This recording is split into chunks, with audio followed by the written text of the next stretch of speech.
ever embarked on a fitness or nutrition journey, I'm sure you have heard of the terms macros and micros.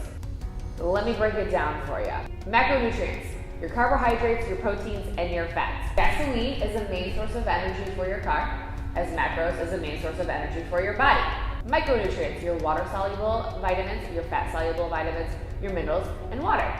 Oil is needed for your car along with gasoline for your engine to run smoothly.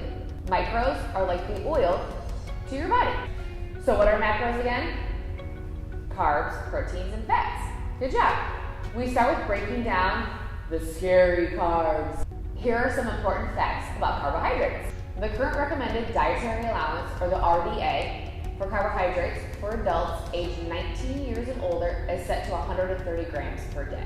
According to the acceptable macronutrient distribution range, or the ANDR, developed by the Institute of Medicine, the contribution of carbs should equal 45 to 65% of your total caloric intake.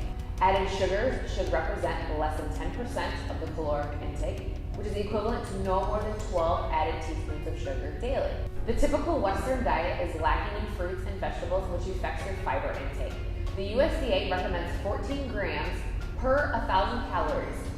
That's roughly 28 grams per day for women and 35 grams per day for men. Next up, fats, another portion of macros. The Institute of Medicine for National Academy establishes nutrition guidelines for fat between 20% to 35% of total calories per day based on macronutrient distribution. Saturated fat is 10% or less of daily calories.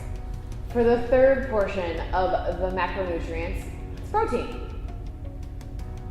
The total daily protein requirement depends largely on your body size, activity level, or sport and body composition goals you're seeking.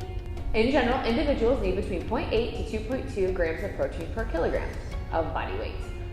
Inactive people require less protein than active people. Let's calculate yours. If your activity level is low to nothing, your general intake for protein per day would be 0.8 to 1.2 grams. If your exercise level is light to moderate, for cardiovascular exercise, you want to consume 1.2 to 1.6 grams per day. For resistance training, it's 1.5 to 2.0 grams. And moderate to vigorous exercise, for cardiovascular, you want to increase that 1.5 to 2.0. For resistance training, which is weight training or any type of form of resistance, it's 1.7 to 2.2 grams. Fun fact about protein, research on the effects of high protein intake, 3 to 4 grams per kilogram on body composition, indicate that individuals overeating protein will not experience an increase in body fat mass over time. Therefore, more protein is recommended than less protein, especially if you are looking to build lean muscle mass or maintain muscle mass while decreasing fat mass. If you're looking for a more individualized program, we can meet in person or virtually.